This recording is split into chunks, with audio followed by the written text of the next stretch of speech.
कभी ऐसा महसूस हुआ है कि शरीर के कुछ हिस्सों का फैट, जैसे पेट के निचले हिस्से या जांघों की चर्बी, हटने का नाम ही नहीं लेती?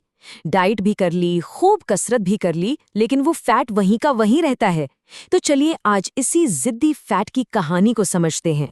तो सबसे बड़ा सवाल यही है कि आखिर ये फैट जाता क्यों नहीं है। मतलब इतना जिद्दी क्यों है ये एक ऐसा सवाल है जो बहुत से लोगों को परेशान करता है।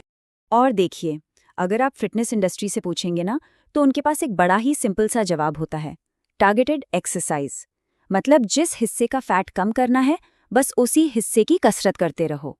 लेकिन अफसोस की बात यह है कि ये बस एक मिथ है, एक छलावा है। जिसे स्पॉट रिडक्शन कहा जाता है, वो साइंटिफिकली पॉसिबल ही नहीं है। तो फिर असली वजह क्या है? चलिए इसी में थोड़ा और गहराई से उतरते हैं। तो सबसे पहले ना इसी स्पॉट रिडक्शन वाले मिथ को तोड़ते हैं और समझते हैं कि आखिर काम क्यों नहीं करता। हम अक्सर सोचते हैं कि अरे, हम चुन सकते हैं कि शरीर के किस हिस्से से फैट हटाना है, पर साइंस की कहानी कुछ और ही है। इसे समझने के लिए एक प्रोसेस को जानना होगा। नाम है लाइपोलिसिस। अब ये है क्या? ये वो प्रोसेस है जिसमें हमारा शरीर जो फैट जमा करके रखता है ना, उसे एनर्जी में बदल देता है।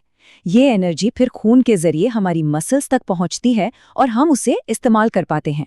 तो सबसे जरूरी बात ये समझनी है कि जब शरीर को एनर्जी चाहिए होती है, तो वो पूरे शरीर से फैट खींचता है, ना कि सिर्फ उस एक जगह से जिसकी कसरत हो रही है। मतलब मसल्स अपने आसपास के फैट सेल्स को सीधे सीधे नहीं जला सकती, बल्कि 2021 में तो 13 स्टडीज का एक बड़ा एनालिसिस हुआ था, जिसने ये साफ साफ कह दिया कि किसी एक जगह की कसरत करने से उस जगह का फैट बिल्कुल भी कम नहीं होता।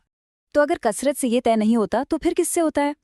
देखिए, कुछ फैक्टर्स हैं जो हमारे शरीर का एक तरह से फैट ब्लूप्रिंट तय करते हैं, और मजे की बात यह है कि इन पर हमारा कोई कंट्रोल नहीं है।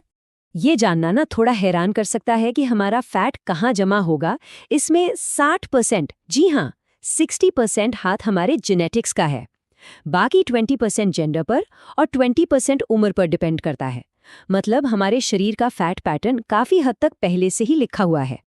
अब अगर जेंडर के हिसाब से देखें तो आम तौर पर महिलाओं में कूल्हो, जांघों और बटक्स के आसपास फैट जमा होता है, जो प्रेगनेंसी में सपोर्ट के लिए होता है। वहीं दूसरी तरफ पुरुषों में पेट के आसपास विसरल फैट, यानी जो हमारे ऑर्गन्स के चारों तरफ होता है, वो ज्यादा जमा होता है, और ये सेहत के लिए ज्यादा खतरनाक माना जाता है। और जैसे जैसे उम्र बढ़ती है, मेटाबॉलिज्म धीमा होता है, हार्मोन्स बदलते हैं, और फिर क्या, महिला हो या पुरुष, दोनों में ही पेट पर चर्बी जमा होने लगती है। चलिए अब बात करते हैं उन छिपे हुए विलेंस की जो इस फैट को इतना जिद्दी बना देते हैं, यानी हमारे हार्मोन्स। यही तो हैं जो हमारे शरीर के फैट स्टोरेज को कंट्रोल करते हैं। लिस्ट में सबसे पहले है कॉर्टिसोल, जिसे हम स्ट्रेस हार्मोन भी कहते हैं। देखिए, जब भी हम तनाव में होते हैं तो ये हार्मोन फौरन एनर्जी के लिए ग्लूकोज रिलीज करता है। लेकिन सोचिए, जब तनाव लगातार बना रहे, क्रॉनिक हो जाए, तो कॉर्टिसोल का लेवल भी हमेशा बढ़ा रहता है, जो खास तौर पर हमारे पेट के आसपास उस खतरनाक विसरल फैट को जमा करने लगता है। दूसरा बड़ा विलेन है इंसुलिन रेजिस्टेंस। होता क्या है कि जब हमारे शरीर के सेल्स इंसुलिन की बात सुनना कम कर देते हैं, तो शरीर और भी ज्यादा इंसुलिन बनाने लगता है कि शायद अब सुन ले। और यही बढ़ा हुआ इंसुलिन लेवल फैट बर्निंग के प्रोसेस पर ब्रेक लगा देता है और फैट स्टोरेज को तेज कर देता है।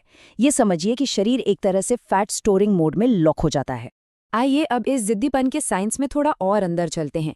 ये कहानी है दो तरह के रिसेप्टर्स की, जो हमारे फैट सेल्स पर लगे होते हैं।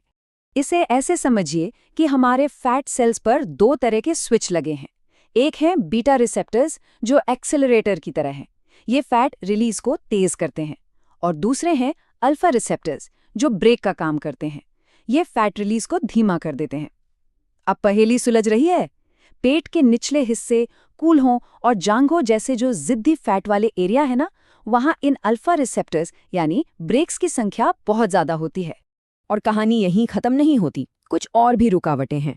ये जो जिद्दी फैट सेल्स होते हैं ना, ये इंसुलिन के प्रति ज्यादा सेंसिटिव होते हैं। मतलब वो बड़ी आसानी से फैट को पकड़कर स्टोर कर लेते हैं। ऊपर से इन जगहों पर अक्सर ब्लड फ्लो भी कम होता है। इसका मतलब अगर फैट रिलीज हो भी गया तो उसे एनर्जी के लिए दूसरी जगह ले जाना और मुश्किल हो जाता है। तो सवाल उठता है कि इन सब छिपे हुए कारणों को कंट्रोल कौन कर सकता है? जवाब शायद थोड़ा चौंकाने वाला है, वो है नींद। जी हाँ, नींद हमारे शरीर का वो अल्टीमेट सिस्टम रेगुलेटर है जिसे हम सबसे ज्यादा नजरअंदाज कर देते हैं। हेल्थ एक्सपर्ट्स के हिसाब से अपने मेटाबॉलिक स्वास्थ्य को एकदम सही रखने के लिए एक एडल्ट को हर रात 7 से 9 घंटे की नींद लेनी ही चाहिए। ये एक बिल्कुल साफ और करने लायक टारगेट है। लेकिन क्या असल में इतनी नींद ली जा रही है? ये आंकड़े देखिए, ये वाकई चौंकाने वाले हैं। करीब 73% हाई स्कूल स्टूडेंट्स जरूरत से कम नींद ले रहे हैं। ये दिखाता है कि नींद की कमी कितनी बड़ी और कितनी आम समस्या बन चुकी है। तो जब हम कम सोते हैं तो होता क्या है?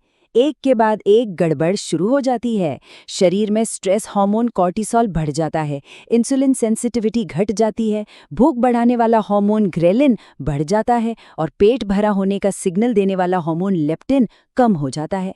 इसका नतीजा हाई कैलोरी खाने की जबरदस्त क्रेविंग होती है और शरीर और भी ज्यादा फैट स्टोर करने लगता है।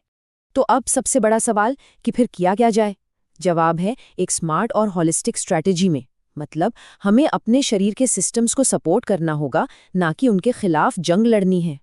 तो फैट लॉस के लिए एक नया और बेहतर फ्रेमवर्क क्या हो सकता है? नंबर 1, अपने स्ट्रेस को मैनेज करें ताकि कॉर्टिसोल लेवल्स कंट्रोल में रहें। नंबर 2, नींद को प्राथमिकता दें, 7 से 9 घंटे का लक्ष्य रखें ताकि हार्मोन्स बैलेंस में रहें और क्रेविंग्स कम हों। नंबर 3, खाने में बैलेंस लाएं, प्रोटीन, फाइबर और हेल्दी फैट्स पर फोकस करें जिससे ब्लड शुगर स्थिर रहे। और आखिर में नंबर 4, पूरे शरीर को मूव करें। इसके लिए स्ट्रेंथ ट्रेनिंग और हाई इंटेंसिटी इंटरवल ट्रेनिंग यानी HIIT का कॉम्बिनेशन बेस्ट है। और देखिए, इस बात को सिडनी यूनिवर्सिटी के डॉक्टर निक फुलर बहुत अच्छे से कहते हैं।